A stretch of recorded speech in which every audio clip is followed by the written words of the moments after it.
Hey everyone, welcome back to Editing Basics. So on this video I'm going to show you how to add sunrays in Picsart. So let's begin. First of all, open a Picsart application. So here you can see this plus icon on the middle.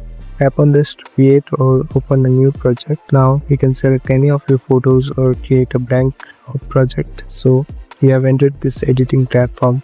In order to add sunrays, here you can see the sticker option on the bottom. Tap on the sticker option. So here on the top at the search bar, search for sunrays. Now if you search for sunrays, you'll be available with different type of sunrays here. So as you can see, some of them are free to use, but some of them need to be paid. So tap on any one of them that are free to use. So if you import them, you can adjust them according to how you want. You can even expand them and even rotate however you like. You can even increase and decrease the opacity, and at last tap on the stick button on the top. So now you're done. So this is how you add sunrays in Picsart. Thank you for watching this video.